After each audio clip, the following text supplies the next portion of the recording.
Depuis ce matin 6 heures, la ville de Figuig est l'objet d'attaques extrêmement violentes de la part de l'armée algérienne. Les troupes algériennes, d'après les derniers renseignements qui nous sont parvenus, ont pénétré de plusieurs kilomètres sur le territoire marocain, s'efforçant et réussissant à occuper les hauteurs dominant la ville de Figuig. Un bombardement extrêmement violent a eu lieu. On déplore des victimes parmi les civils et la petite garnison militaire qu'il y avait à Figuig.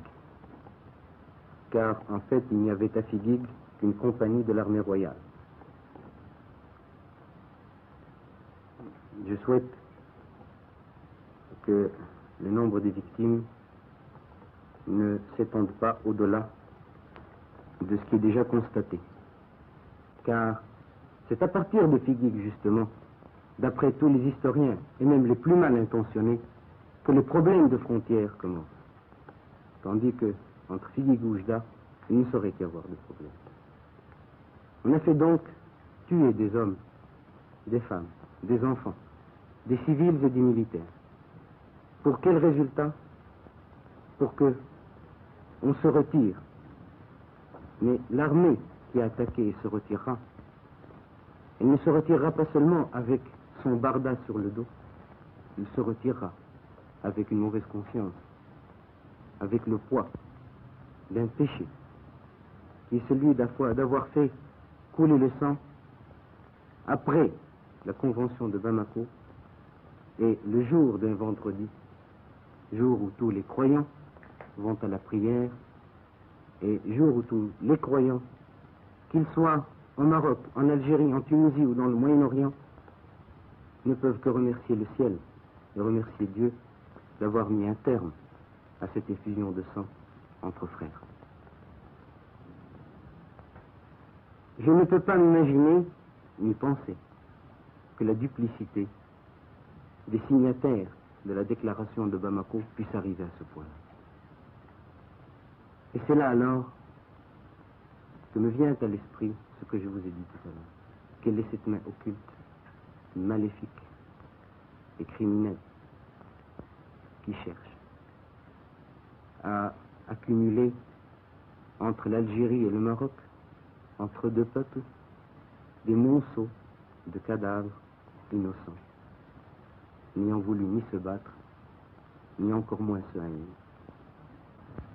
Certes, beaucoup pourraient me dire, pourquoi est-ce que le Maroc ne prend pas des mesures de rétorsion? Pourquoi ne voulez-vous pas, en face d'Oujda, essayer de... Je leur dirais, pourquoi faire couler des vies humaines, du sang humain? Pourquoi détruire des vies humaines quand je sais que la conquête militaire que je ferai ne sera bâtie que sur l'injustice et qu'en tout état de cause, ni politiquement ni militairement, il ne sera suivi d'effet.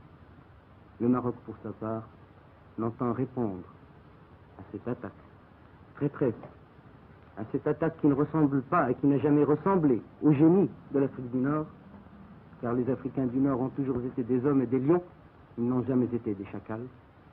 Le Maroc ne répondra pas à une traîtrise par une félonie. Figuig, voilà donc un nouveau mot, un nouveau nom à ajouter au lexique du drame international. Car, n'en doutant pas, la polémique passionnée autour... Au Maroc, 10 000 hommes appartenant aux tribus impliquées dans les effroyables événements d'Ouedzem sont descendus des montagnes sur le plateau de Sahamek pour implorer l'amant, le pardon. Dans le silence, seulement troublé par les avions de chasse, les rebelles ont déposé en signe de leur soumission quelques 900 fusils et écouté la tête basse, le général Franqui les comparait à une horde de chacals puants. 12 jeunes taureaux seront immolés, car selon la coutume berbère, une prestation de serment n'est valable que sur le sang du sacrifice. Mais pardon ne signifie pas oubli.